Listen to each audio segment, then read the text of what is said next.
அடுத்தது இங்கிலாந்துக்குள்ளே போகலாம். சாமர்செட் மாம். நான் வெறும் கதையை சொல்லக்கூடிய 20 வரிகளுக்கு மிகாமல் பொழிப்புரை எழுதக்கூடிய ஆள் அல்ல.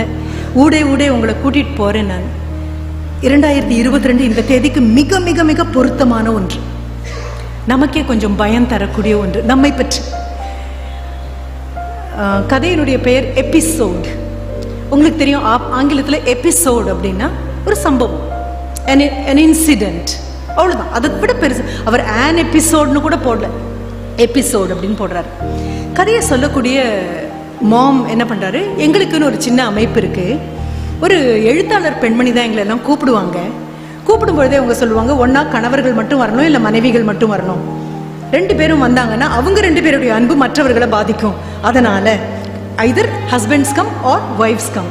அதில் பெண்கள் பயங்கரமாக கோவப்படுறாங்க. கோவப்பட்டு அது என்ன பார்த்தா எப்போவுமே ஆண்கள் தான் இருக்காங்க அப்படிங்கும்போது அந்த பெண்மணி சொல்லுவாங்க, அதுக்கு நான் என்ன பண்ண முடியும், there are more number of married men than married women. அதனால் ஆண்கள் தான் அதிகமாக திருமணம் செய்து கொண்டவர்கள் இருக்கிறார்கள், அதனால் அவங்க வராங்க அப்படின்னு சொல்லுவாங்க. இப்போ நம்மக்கிட்ட சிரிச்சுக்கிட்டே சாமர்செட் மாம் சொல்கிறாரு, எனக்கு இதில் ஒரு நண்பர் உண்டு. அந்த நண்பருக்கு ஒரு பிரச்சனையும் உண்டு, டியூபர்குலோசிஸ், டிபி. ஒரு காலத்தில் மிகப்பெரிய ஒரு நோயாக இருந்த ஒன்றை ஒழித்து வெளியில் வந்திருக்கோம் நாம். டியூபர்குலோசிஸ் அது இல்லவே இல்லை அப்படிங்கிற நிலைமைக்கு வந்துட்டோம். சரி, அந்த அடிக்கடி அந்த நோய் வரக்கூடிய அந்த ஒரு நண்பர், நெட் அப்படின்னு பேர். இந்த நண்பருக்கு என்னவா அவர் வேலை பார்க்குறாரு அப்படின்னா, unpaid visitor to the prison. சிறைச்சாலை இருக்கு இல்லையா, அந்த சிறைச்சாலையில் எந்த விதமான காசும் வாங்காமல் சிறைச்சாலையில் இருக்கக்கூடிய நபர்களை போய் பார்த்து ஆறுதல் சொல்லி, வேறு யாராவது கிட்ட அவங்க சொல்லணும்னா அவர்களிடம் போய் பேசிட்டு வரக்கூடிய அந்த வேலையை பண்ணுறாரு. ஆனால் அவ்வளோ சுலபமாக சிறைச்சாலைக்குள்ளே விடமாட்டாங்க, நிறைய ஸ்க்ரீனிங் நடக்கும். ஏன்னா பல பேர் ரொம்ப ஆவேசமாக உள்ளே வருவாங்க, 2 முறை பார்த்ததுக்கப்புறம் அப்புறம் வரவே மாட்டாங்க. இவரை எடுத்தோன்னே இவர் ரொம்ப சந்தோஷமாக வருவாருன்னு தோணுது, இனிமையாக பேசுவாருன்னு தோணுது, கண்டிப்பாக மகிழ்ச்சியாக பேசுவாருன்னு தோணுது. இன்னொன்று என்ன, ஒரு குற்றம் செய்வதும் இவருடைய அந்த நோயான டியூபர்குலோசிஸும் 2 ஒன்று தான்.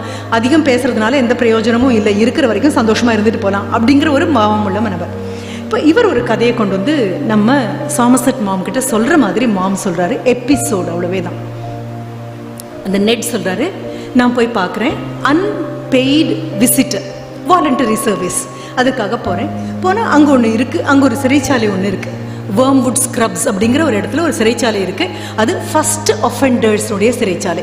முதன்முறையாக தவறு செய்த நபர்களுக்கு பெரிய தண்டனை எல்லாம் கொடுக்காம ஒரு 2 ஆண்டு காலம் உழைக்கக்கூடிய லேபர் பனிஷ்மெண்ட் அப்படின்னு சொல்லுவாங்க. அங்கே இருக்கக்கூடிய நபர்களை பார்க்க போகிறாரு. பார்க்க போகும்போது அங்கே ஒரு இளைஞனை அவர் சந்திக்கிறார். அவன் வந்து அப்போ தான் வந்திருக்கான் உள்ளுக்குள்ளே.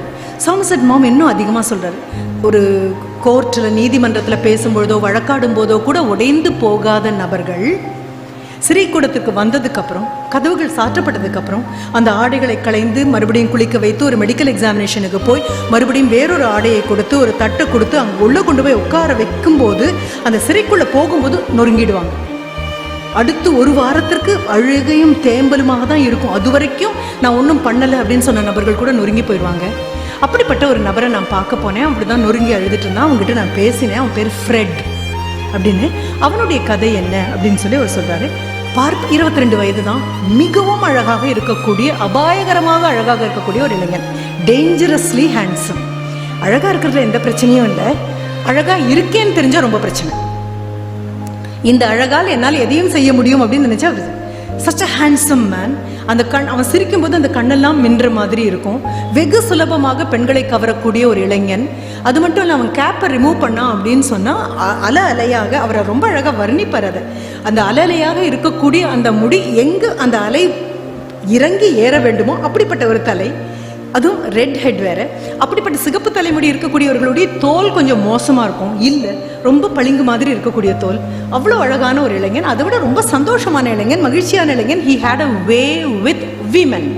எந்த பெண்ணை பார்த்து சிரித்தாலும் கண்டிப்பாக ஒரு நிமிடம் நின்று திரும்பி பார்த்து ரசித்து விட்டு போகக்கூடிய அளவுக்கு அழகான ஒரு நபர். என்ன வேலை அவனுக்கு அப்படின்னா, ஹீஸ் அ போஸ்ட்மேன், அவ்வளோதான். Is a postman. வீடு வீடாக போய் போஸ்ட் கொடுத்துட்டு வர வேண்டிய ஒரு வேலை. அதனால் அவனுக்கு எல்லாரையும் தெரியும், அந்த ஊரில் இருக்கக்கூடிய எல்லாரும் பழக்கம், வருகை எல்லாரும் காத்துக்கொண்டு இருப்பார்கள் அப்படின்னு இருக்கக்கூடியது. அதிலிருந்து அவனுக்கு ஒரு ப்ரமோஷன் கிடைக்கிது. என்ன அப்படின்னா, he becomes a person who collects post from the pillar box. அந்த காலங்கள்லாம் நமக்கு போயிடுச்சு இல்லையா.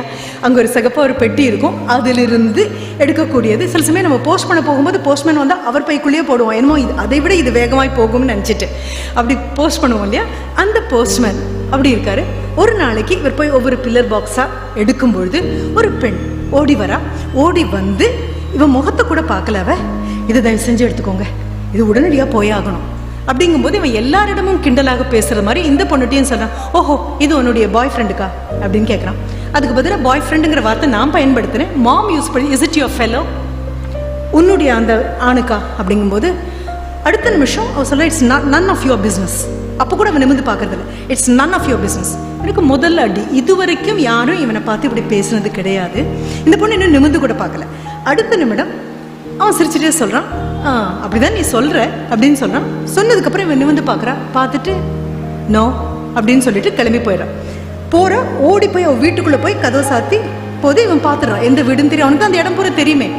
அவன் இந்த இடத்த கடந்து போகும்போது மெதுவாக இப்படி திரும்பி பார்க்கும்போது அங்கே தொங்கக்கூடிய ஒரு ஸ்க்ரீன் மெல்ல லிஃப்ட் ஆகி கீழே மறுபடியும் எழுது. மாம் ரொம்ப அழகாக எழுதுவார். அவனுக்கு அப்பாடா அப்படின்னு இருக்கு. என்ன காரணம், அந்த பொண்ணு அவனை ஒரு தடவை பார்த்துருக்கா, அவ்வளோ வேதம். அதுக்கப்புறம் அவனை சந்திக்கிறதுக்கான வாய்ப்பே இல்லை. 1 வாரம் ஆச்சு, 10 நாள் ஆச்சு, 20 நாள் ஆச்சு. மீண்டும் ஒரு முறை சந்திக்கும் போது அவன் கேட்குறான். இப்போ அவளை கூர்ந்து கவனிக்கிறான். மற்றவர்களோட வேறுபட்டிருக்கான். அவன் பார்த்த அழகான பெண்களுடைய எந்த ஜாடையும் இல்லை, ஆனாலும் ஏதோ ஒரு கம்பீரம் இருக்குது, ஏதோ ஒரு அழகு இருக்குது. இப்போ இவங்க கேட்குறான், உன்னை பற்றி என்ன, நீ உன் குடும்பம் என்ன எல்லாம் கேட்கும்போது அவன் சொல்கிறேன், இதெல்லாம் அந்த தகவல் உனக்கு எதுக்கு அனாவசியம் அப்படின்னு சொல்லிட்டு மறுபடியும் போயிடுறான். ஒவ்வொரு முறையும் இவன் பார்த்த பெண்களிலிருந்து முற்றிலும் மாறுபட்டு நிற்கக்கூடிய பெண்ணாக இருக்கும்போது இவனுடைய கவனத்தை அவள் ஈர்க்கிற மாதிரி இருக்கு. மாம் ரொம்ப அழகாக சொல்வார், she was as ordinary as anybody else but the extraordinariness of an ordinary person. அசாதாரணமான அழகு ஒரு சாதாரண நபரிடம் இருப்பதை போல. சரி, திரும்பி நம்ம சினிமாவுக்கு போக முடியுமா அப்படின்னு கேட்குறேன். நம்ம சொல்ல போகலாமே, அதனால ஒன்றும் பிரச்சனை இல்லை, திரைப்படத்துக்கு போகலாம். ரொம்ப ஆச்சரியமாக இருக்குது இவனுக்கு. போய் உட்காரும்பொழுது மூவி அங்கே தொடங்கினதுக்கப்புறம் தோளில் இப்படி கையை போடுறான். மூவியை விட்டு கண் எடுக்காமல் அந்த கையை எடுத்து அவன் மடியில் வச்சுட்டு மறுபடியும் வந்து சினிமாவை பார்த்துட்டே இருக்கான். இவனுக்கு மறுபடியும் ஆச்சரியமாக இருக்குது. திஸ் இஸ் நாட் தி வே. அவன் பார்த்த பெண்கள் இப்படி அல்ல. இவன் திரும்பி கூட அவனை வந்து நீ பண்ணுறது தப்புன்னே சொல்லலை. ரொம்ப சுலபமாக எடுத்து கையை அங்கே வச்சாச்சு. இப்படி உட்காந்து படம் பார்க்குறதானா வரேன், அவ்வளோ வேதம். வந்ததுக்கப்புறம் he just says I like you very much, may I kiss you அப்படின்னு கேட்கும்போது அவள் சொல்கிறா, வேர் இஸ் அ நீட் அப்படின்னு கேட்குறா. அதுக்கு என்ன அவசியம், எந்த அவசியம் இருக்கிற மாதிரி தெரியலையே அப்படின்னு சொல்லிட்டு கிளம்பி போயிட்டா. நாளாக நாளாக இவனுக்கு வந்து அவள் ஒரு பெரிய போதையாக மாறுது. இப்படி ஒரு போதையை அவன் நினச்சதே கிடையாது. உங்கள் அம்மா அப்பா கிட்ட சொல்லு, நம்ம திருமணம் செய்து கொள்ளலாம். சரி, அப்போ கேட்குறேன், வாட் ஸ்டாப்ஸ், ஃபைன், தாராளமாக வந்து கேட்கலாம். அப்பா என்னவா இருக்காருன்னா, ஹி இஸ் எ ட்ரேப்பர். இந்த மாதிரி கர்டன் எல்லாம் பண்ணக்கூடிய நபர். மிக சாதாரணமாக சூழ்நிலையில் வந்து இப்போ 4 பேரை வேலைக்கு வச்சிருக்கக்கூடிய அளவுக்கு மேலே வந்துட்டாரு. அம்மாவும் படித்த ஒரு பெண்மணி. இவளை யூனிவர்சிட்டி ஆஃப் லண்டன்ல இவள் படிச்சுட்டு இருக்கா. முடிச்சதுக்கப்புறம் ஒரு டீச்சர் ட்ரைனிங்க்கு இவளை அனுப்பணும். அப்பாவுக்கு இவளை பெரிய ஒரு நிலையில் கல்யாணம் பண்ணி கொடுக்கணும் அப்படின்னு மிகப்பெரிய ஒரு கண்டிப்பாக நியாயமான ஒரு ஆசை இருக்கு. அப்பா அம்மாட்ட வந்து நீ கேளு, அவங்ககிட்ட தான் வந்து பேசணும். அதற்கு முன்னால் நான் சொல்லிடுறேன். அப்பா கிட்டேயும் அம்மாட்டையும் சொல்கிறா. அப்பா அதிர்ந்து போகிறாரு. நான் உன்னை என்ன பண்ணணும்லாம் நினச்சேன், ஏமா இப்படி அப்படின்னா கேட்குறாரு. அம்மா சொல்கிறாங்க, நான் உங்கள் அப்பா உங்கள்கிட்ட சொல்லாத செய்தியை சொல்கிறேன். நான் வீட்டில் ஒரு பணிப்பெண்ணாக தான் இருந்தேன். உங்கள் அப்பா என்னை திருமணம் செய்து கொள்கிறேன் அப்படின்னு சொன்ன போது என்னை பணிக்கு வைத்திருந்த அந்த எஜமானி அம்மா சொன்னாங்க, நான் இறக்கும் வரை நீ என்னோடு இருப்பாயே, ஆனால் என் சொத்தில் ஒரு பங்கு உனக்கு கண்டிப்பாக தருவேன் அப்படின்னு சொன்னதுனால 10 வருட காலம் காத்திருந்து அந்த பெண்மணி இறந்ததுக்கப்புறம் எனக்கு கிடைத்த சொத்தை வாங்கிட்டு உங்கள் அப்பாவை திருமணம் செய்து கொண்டேன். உடனே இந்த பொண்ணு கேட்குறா, அதற்கு பேர் அன்புன்னு அர்த்தமா? அதற்கு அன்புன்னு பொருளா? எனக்கு அது அன்பு மாதிரி தெரியலையே. ஆனால் உங்கள் அப்பா என்கிட்ட சொன்னார், உன்னை திருமணம் செய்து கொண்ட பின் உனக்கு பணிப்பெண்கள் இருக்கிற மாதிரி நான் பார்த்துப்பேன், உனக்கு சமயக்காரி இருக்கிற மாதிரி பார்த்துப்பேன்னு சொன்னார். இன்னி வரைக்கும் ரொம்ப நல்லா வச்சுட்டுருக்காரு உங்கள் அப்பா. இப்போ மறுபடியும் சொன்னார், அப்படி ரொம்ப கீழ்நிலைமையில் இருந்த ஒரு அப்பாவை நம்பி உங்களால் திருமணம் செய்து கொள்ள முடியும்னா என்னாலும் இவரை முடியுமா? ஆனால் அவனை நீங்கள் சந்திங்க. வந்தாச்சு. ஃப்ரெட் வந்த உடனே முதல்ல அப்பாவுக்கு பிடிக்கல, அப்புறம் அம்மாவுக்கு பிடிக்கல, எல்லாம் ஆச்சு. நாளாக நாளாக நாளாக குடும்பத்தில் ஒரு அங்கத்தினராக மாறிட்டான். அவனை பார்க்காத நாட்கள் இந்த அம்மா அப்பாவுக்கு பிடிக்காத நாட்களாக இருக்குது. அந்த அளவுக்கு இவளுக்காக ஞாயிற்றுக்கிழமைகளில் கார் கொண்டு வரான். மிக படாடோபமான உணவு விடுதிகளுக்கெல்லாம் கூட்டிகிட்டு போகிறோம். எல்லாம் அழகாக இருக்கா. பாப்பா நினைக்கிறார், ஐயோ நல்லா வச்சுப்பான் என் பொண்ணை, என்னை விட நல்லா வைக்கிற மாதிரி இருக்குது. அப்போ தான் திடீர்னு ஒரு இடி மாதிரி விழுது. என்ன அப்படின்னா, நியூஸ் பேப்பரில் வருது, ஃப்ரெட் இஸ் அரெஸ்டட். அவனை கைது பண்ணியிருக்காங்க. எதற்காக அப்படின்னா, ஒரு மணி ஆர்டரில் பணம் அனுப்பக்கூடிய, சரியான வழியில் பணம் அனுப்பவர்கள் இல்லாமல் கவரில் போட்டு அனுப்பக்கூடிய மக்கள், அந்த கவரில் வரக்கூடிய பணத்தை எல்லாம் அவன் பயன்படுத்திட்டு இருக்கான். ஏன்னா ஹீஸ் அ போஸ்ட்மேன். அந்த கவரில் வரக்கூடிய பணத்தை எல்லாம் பயன்படுத்தி எதற்காக அப்படின்னா இவளுக்கு நல்ல ஆடைகள் வாங்கி கொடுக்கறதுக்கும் இவங்க அப்பாவுக்கு உங்கள் பெண்ணை நான் தங்கமாக வச்சுக்குவேன் நிரூபிக்கிறதுக்காக. அப்படித்தான் இந்த சிறைச்சாலைக்குள்ளே அவன் வந்து உட்காந்துருக்கக்கூடியது. அப்போ தான் நம்மளுடைய இந்த நபர் அங்கே போகிறாரு, நெட் அங்கே போகிறாரு. ரொம்ப அழறான் ஃப்ரெட். எனக்கு அவளை பார்க்கணும், அவள் பேர் கிரேசி, அவளை பார்க்கணும்னா சொல்லும்போது சரி நான் போய் பார்க்குறேன். போய் பார்க்கும்போது எப்படி இருக்குன்னா அப்பா அம்மாவோட சண்டை போட்டாச்சு அவ. ஏன்னா அப்பா வந்து I will not get you married to a thief, ஒரு திருடனுக்கு நான் கல்யாணம் பண்ணி தர மாட்டேன் அப்படிங்கும்போது அவள் சொல்கிறான், ஏன் திருடினான்னு காரணம் புரியுதா உங்களுக்கு? என்ன நல்லா வச்சுக்கணும் தானே திருடினாரு. நான் கண்டிப்பாக நான் வீட்டை விட்டு அவளை திருடன்னு சொன்னதுக்கப்புறம் நான் இங்கே இருக்க மாட்டேன். எங்கே போக போகிறேன்? உனக்கு எங்கே போக தெரியும்? பக்கத்தில் பெண்கள் பணி செய்யக்கூடிய பெண்கள், வேலைக்கு போகும் பெண்கள் இருக்கக்கூடிய விடுதி இருக்குது, அங்கே போகிறேன். இன்னொரு கடை இருக்குது, என்ன மாதிரி படித்த நாகரிகமாக பேசக்கூடிய இனிமையான ஒரு பெண் குழந்தைக்கு உடனே வேலை கிடைக்கும். நம்ம கதையை சொல்லக்கூடிய அந்த நபர் அங்கே தான் வந்து பார்க்குறாரு. சொல்கிறாரு, ஃப்ரெட் ஒன்னே நினச்சி ரொம்ப அழுதுட்டுருக்கான். நீ என்ன ஆனியோன்னு நினச்சி அழுதுட்டுருக்கான். அப்பா அம்மா விட்டுட்டு வந்துட்டேன்னு அழுதுட்டுருக்கான். இதெல்லாம் சொல்லும்போது 6 மாதமாகி 1 வருடம் ஆகிறது. இவருக்கு மறுபடியும் சந்திச்சுக்கிறாங்க, சிறைச்சாலையில் வந்து சந்திக்கிறாங்க. இவனுக்கு எப்பொழுதுமே அவன் நினைப்பாகவே இருக்குது. வந்து போகக்கூடிய அந்த இடையில் வந்து கூடக்கூடிய அந்த நெட்டை பார்க்கும்போதெல்லாம் அவன் சொல்கிறான், நீங்கள் அவளை சந்திச்சுட்டு வந்திருக்கீங்க, சந்திச்சுட்டு வந்தீங்கன்னாலே எனக்கு தெரியும் அவளுடைய வாசனை எனக்கு தெரியும். இது அத்தனையும் அவன் பேசிகிட்டே இருக்கும்போது அவர் நினைக்கிறார், இது என்ன பித்து பிடிச்ச மாதிரி ஒரு காதலா இது. சரி, நாட்கள் நகர 1.5 வருடம் ஆகிவிட்டது, 1.25 வருடமும் ஆகிவிட்டது. என்ன முடிவுனா இவ தனியாக ஒரு அப்பார்ட்மெண்ட் எடுத்தாச்சு. உழைத்து ஒரு பைசா வீண் பண்ணாமல் வெளியில் இவன் வந்த அடுத்த நிமிடம் திருமணம் செய்து கொண்டு தாய் தகப்பன் முன்னால் நன்றாக வாழ்ந்து காட்டப் போகிறோம் அப்படின்னு எல்லாம் தயார் பண்ணியாச்சு. இந்த நேரத்தில் நான் சொன்னேன் இல்லையா, இந்த நெட் அவருக்கு தான் டியூபர்குலோசிஸ் இருந்ததுனால ஒரு 4 வாரங்கள் உடல்நிலை சரியில்லாமல் படுத்துடுறாரு. அதற்கப்புறம் திரும்பி போகிறாரு. இன்னும் 1 வாரத்தில் அவன் ஃப்ரெட் ரிலீஸ் ஆக போகிறான். பார்க்கும்போது அவங்ககிட்ட நிறைய மாற்றங்கள் தெரியுது. இவர் இப்படியெல்லாம் அவனை பார்த்ததே இல்லை. என்ன சொல்லணுமா அவனுக்கு? என்கிட்ட ஏதாவது சொல்லணுமா? நீ வேற மாதிரி இருக்க இப்போ. அப்போ அவன் சொல்கிறான், ஒரே ஒரு சின்ன ஹெல்ப், இத்தனை நேரம் இவ்வளோ உதவி பண்ணிட்டீங்கல்ல, ஜஸ்ட் கோ டெல் கிரேசி, அந்த பெண்கிட்ட மட்டும் கொஞ்சம் போய் சொல்லுங்க. என்ன சொல்லணும் அப்படின்னா, அவளை நான் திருமணம் பண்ணிக்கலன்னு சொல்லுங்க. கேட்குறாரு, என்ன பைத்தியமா உனக்கு? உனக்காகவே அங்கே வெளியில் வீட்டை வாங்கி தவம் பண்ணி பெற்றவங்களை எடுத்துட்டு உட்காந்துட்டு இருக்காவ. நீ எப்போ வருவே திருமணம் செய்து கொள்ளலாம்னு சர்ச்சில் கூட அவள் ரெடி பண்ணியாச்சு. என்ன பண்ணுவேன்? இல்லை எனக்கு வேண்டாம் சொல்ல, காரணத்தை சொல்லு. நீ சொல்லு காரணத்தை, அப்படியே நான் போய் அவகிட்ட சொல்லிடுறேன். அப்போ அவன் சொல்லக்கூடிய அந்த காரணம் இருக்கு இல்லையா, நம்ம எல்லார் வாழ்க்கையிலையும் வரக்கூடியது. என்ன? என் கற்பனையில் அவ கூட 200% மேலே நான் வாழ்ந்தாச்சு. கற்பனை பண்ணி இங்கே நிற்போம், இப்படி வாழ்வோம், இத்தனை குழந்தைங்க, இதெல்லாம் பண்ணியாச்சு. இனி அவ பேரை கேட்டால் கூட எனக்கு வாந்தி வர மாதிரி இருக்கு, திகட்டுது. இதை நான் உங்களுக்கு இந்த சித்ராங்கதா சொல்லும் போதே சொன்னேன். ரைட்? குறைகள் வேண்டும். குறைகளே இல்லாமல் முழுமைன்னு கொடுத்தா, பூரணத்தையே கொடுத்தாலும் அதை வெளியில மாவுல வச்சு கொடுத்தா மாவும் பூரணமும் ஒன்னா போகும்பொழுது கொழுக்கட்டை நல்லா இருக்கும். இந்த பூரணம் மட்டும் சாப்பிடு அப்படின்னா கஷ்டம். முதல் வாய், ஆஹா மைசூர் பாகா ரொம்ப நல்லது, வாயில போட்டா கரையுது. இன்னொன்று வேணுமா? கொடுங்க, எனக்கு ரொம்ப பிடிக்கும். 2வதும் கொடுத்தாச்சு, அதுவும் வாயில கரையுது. 3வது கொடுக்கும்போது இப்பவே வேணுமா? இல்லை உங்களுக்கு தான் பிடிக்குமே, சாப்பிடுங்க. 3வது வாயில போய் 3/4 வாசி போகும்போது மிச்ச 1/4 பகுதி என்ன பண்றதுன்னு தெரியல. 4வது நீட்டும் போது எது தேவை என்று மனது ஆர்ப்பரித்து கேட்டதோ அதுவே ஒவ்வாமைக்குள்ள போகும். வேண்டும் என்று விரும்பி கேட்ட மனது வேண்டாம் என்று சொல்ல ஆரம்பிக்கும். நம்ம எல்லாரும் கடந்து போகக்கூடிய ஒரு பாதை இது.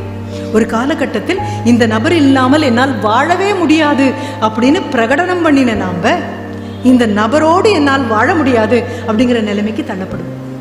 இதற்கு இடையில தான் இந்த பேலன்ஸ்.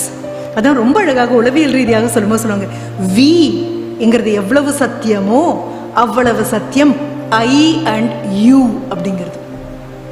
அது மகனும் மகளுமாக இருக்கலாம், கணவன் மனைவியாக இருக்கலாம், அப்பா அம்மாவாக இருக்கலாம்.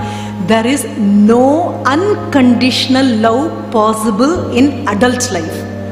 குழந்தைகள் கிட்ட இருக்கு. தாய் தகப்பன் கொடுக்கக்கூடியதும் குழந்தைங்களுக்கு திருப்பி கிடைக்கிறதும் ஒரு வயது ஆனதுக்கு அப்புறம். இந்த அடல்ட் அப்படின்னு சொல்றோம் இல்லையா, இந்த முதிர்ந்து விட்டோம் அப்படிங்கிற அந்த பருவம், அது 12 வயசுல வரலாம், 14 வரலாம், 20 வரலாம்.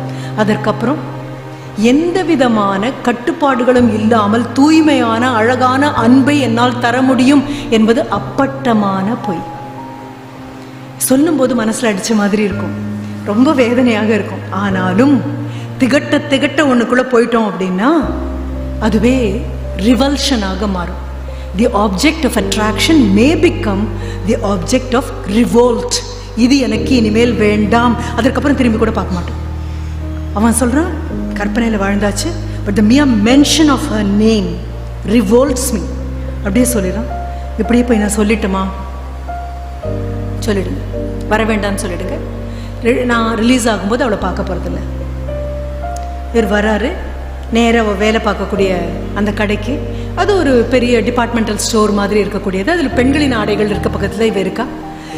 இவளை பார்த்த உடனே ரொம்ப ரொம்ப ரொம்ப ஷார்ப்பான குழந்தைவன், ரொம்ப கூர்மையான அறிவுள்ள குழந்தைவன்.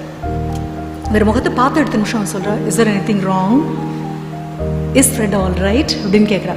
He's fine, he's fine. அப்புறம் ஏன் இப்படியோ இருக்கீங்க, சொல்லுங்க, என்ன சொன்னாலும் சொல்லுங்க, நான் தாங்கிப்பேன், சொல்லுங்க அப்படிங்கும்போது அவன் சொல்கிறாரு, he says a mere mention of your name revolts him. உன் பேரை சொன்னாலே எதுக்கழிச்சு வருது அப்படின்னு சொன்னான். அப்படி சொன்னானா? ஆமாம். என்ன பண்ண போகிறேன், என்ன பண்ண முடியும், I have to just put my head in the oven. அடுப்பு, என் தலையை கொண்டு போய் அடுப்பில் வைக்க வேண்டியதுதான் அப்படின்னு அவன் சொல்லிடுறா. அடுத்த வரி ஷீ டிட் அப்படின்னு முடிப்பார் கதையை. ஷீ டிட் அப்படின்னு முடிப்பார். இந்த கதையை எல்லோருக்கிட்டையும் சொன்ன போது எல்லாரும் சிரிச்சாங்க. சிரிக்காத ஒரு நபர் சாம்செட் மாம் மட்டும்தான். அவர்கிட்ட போய் இந்த நெட் கேட்பார், எல்லாரும் சிரிச்ச போது நீ மட்டும் ஏன் சிரிக்கல அப்படின்னு கேட்கும்போது மாம் சொல்லுவார், இல்லை அதில் பெரிய உண்மை இருக்கு இல்லையா, அதில் உண்மை இருக்கு. இந்த 2 வருட காலத்தில் நம்ம குழந்தைங்க தான் தோல்லையும் மார்பலையும் போட்டு போட்டு தாங்கி வளர்த்தோம். இந்த லாக்டவுன் ஆன முதல் 10 நாட்கள் அம்மாக்கள் மாஞ்சு மாஞ்சு சமைச்சது எப்படி, ரைட்? 2 வருட காலம். காலையில் 8 மணிக்கு என் குழந்தை கிளம்பி போயிடும், டிஃபன் பாக்ஸில் கொடுத்து அனுப்பிச்சிடுவேன். மறுபடியும் மாலை 5 மணிக்கு வரும். அப்போ ஓடி வந்து அரவணைக்க என்னால் முடியும். ஏன்னா அது போனதுக்கப்புறம் அப்பாடா அப்படின்னு என்னால் உட்கார முடியும், அல்லது நான் ஆஃபீஸுக்கு போக முடியும். இந்த அம்மா அப்படிங்கக்கூடிய அந்த ஆடையிலிருந்து கொஞ்சம் நெளிஞ்சு கிழிச்சு எடுத்து வெளியில் வந்து நானாக மூச்சு விட என்னால் முடியும். 10 நாள் குழந்தைக்கு லீவா, 20 நாள் லீவா, ரொம்ப அழகு. கணவருக்கு அப்படியா, ரொம்ப அழகு. ஆனால் ஒர்க் ஃப்ரம் ஹோம் அப்படின்னு கொடுத்தாச்சு. நின்னாலும் நிமிர்ந்தாலும் திரும்பினாலும் இந்த குடும்பத்தில் எப்பொழுதுமே நேசிக்கக்கூடியவர்கள் இருக்காங்க. குழந்தைங்கள்லாம் நான் ஹோம் சிக்காக ஃபீல் பண்ணுறேன் அப்படின்னு எல்லாம் ஹாஸ்டல்லேருந்து ஓடி வர குழந்தைங்க இருக்கும்போது எல்லாம் ஹோம் சிக்காக இருந்த குழந்தைங்கள்லாம் சிக் ஆஃப் ஹோம் அப்படிங்கிற நிலைமைக்கு போயிட்டாங்க. இனி வீடே எனக்கு வேண்டாம் அப்படின்னு நம்மளுடைய அன்பு எங்கேயோ திகட்ட ஆரம்பிச்சது இல்லையா. மீண்டும் மீண்டும் ரிட்டையர்மெண்ட் ஆனதுக்கப்புறம் அப்படி ஒரு பெரிய பிரச்சனை வரும். மனைவிக்கும் கணவனுக்கும் வரக்கூடிய மிகப்பெரிய பிரச்சனை என்ன அப்படின்னா, 2 பேரும் தொடர்பு எல்லைக்குள்ளேயே இருப்பாங்க. இந்த தொடர்பு எல்லைக்குள்ளே இருக்கும் பொழுது ஒவ்வொரு சின்ன விஷயமும் பார்க்கப்படும், ஒவ்வொரு சின்ன விஷயமும் கவனிக்கப்படும், ஒவ்வொரு விஷயமும் அவதானிக்கப்படும், ஒவ்வொரு விஷயமும் விமர்சிக்கப்படும். அப்படி வரும்பொழுது என்ன தோணும் அப்படின்னா, ஒரு 8 மணி நேரம் விலகி இருந்தால் எவ்வளவு அன்பாக இருக்காங்க, அத்தனை நேரமும் கூடயே இருந்தால் எவ்வளோ கஷ்டமாக இருக்குது அப்படின்னு. இப்போ நான் ஒரு கோவிலுக்கு போயிருந்த பொழுது அங்கே அம்மனுக்கு பேரே பாகம் பிரியாள் அப்படின்னு. அப்போ நான் நினச்சி பார்த்தேன், ஆஹா இதை உண்மைன்னு எடுத்துக்கிட்டு பாகம் பிரியாதவர்களாக இருப்போமே. ஆனால் மனித மனம் எதை நோக்கி ஏங்கி வேண்டும் வேண்டும் என்று கேட்டுக்கொண்டே இருக்கிறதோ அதை விட அது திகட்ட ஆரம்பிக்கும். சேடி நம்ம சொல்லுவோம் செட்டாயிட்டி அப்படிம்போம். கீட்ஸ் கூட ஒரு அழகான அவருடைய பாடலில் ரொம்ப அழகாக சொல்வார். ஒரு கிரீஷியன் ஏர்ன் கிடைக்கும், அதில் நிறைய சிற்ப வேலைப்பாடுகள் இருக்கும். அதில் ஒரு காதலன் காதலியை முத்தமிடுறதுக்காக பக்கத்தில் வர்றதோட அப்படியே அந்த சிலை நின்றுருக்கும். அப்போ அதை பார்த்துட்டு அவர் சொல்வார், நீ எவ்வளோ அதிர்ஷ்டக்காரன், ஏன் தெரியுமா, காதலனுடைய இந்த திகட்டக்கூடிய அதுக்கு நீ போவே மாட்டேன். எவ்ரி டைம் முத்தமிடணும் நீ நினைப்ப, பக்கத்தில் வரப்போ உங்கள் 2 பேரால் முத்தமிடவே முடியாது. அப்படிங்கும்போது அந்த சஸ்பென்ஸே உங்கள் 2 பேரையும் ஈர்க்கிற மாதிரி இருக்குமே தவிர, மிகுதியான அன்பு கூட வெறுப்பை நோக்கி நம்மை நகர்த்தக்கூடும். இதை கொண்டு வந்து இந்த கொரோனா காலத்தில் இருக்கட்டும், மற்ற இடங்களில் வரட்டும், பார்த்தீங்கன்னா உங்களுக்கு தெரியும், கற்பனை வலியை விட வலியை பற்றின கற்பனை ரொம்ப அதிகமாக இருக்கும். ஊசி போடுறதுக்கு முன்னாலே கத்தக்கூடிய குழந்தைங்க நம்ம குழந்தைங்க. கத்துறாங்களேன்னு பக்கத்தில் போனால் நர்ஸ் சொல்லுவாங்க, இன்னும் ஊசியே போடலைங்க நாங்கள் அப்படின்னு சொல்லுவாங்க. என்ன காரணம்? வலியை பற்றிய கற்பனை வலியை விட அதிகமானது, அன்பை பற்றிய கற்பனை அன்பை விட அதிகமானது. மற்றவர்களை நாம் நேசிப்பது இல்லை, மற்றவர்களை பற்றிய பிம்பங்களை மட்டும் நேசித்து கொண்டிருக்கிறோம் அப்படிங்கிற உண்மை புரிய வரும்போது அதையும் தாண்டி நேசிக்கணும் அப்படின்னா அந்த ரியல் திங்க்கு நான் போன மாதிரி குறைகளோடு இருக்கும் நபர்களை நேசிப்பது வெகு சுலபம். ஏன்னா இன்னைக்கு நீங்க கேட்டது எல்லாம் கிடைச்சாச்சு அப்படின்னா நாளை எட்டி பார்க்க வேண்டிய தேவையே இல்லை. நாளைக்கு இன்னொரு முறை சூரியன் வருவான், அதுல சின்ன குறை இருக்கும், பௌர்ணமி வரும், அதுக்கு அடுத்த நாள் கொஞ்சம் பின்னப்படும். இந்த குறைகள் தான் நிறைகளை நோக்கி நம்மை நகர்த்தி கொண்டே போகக்கூடியவை.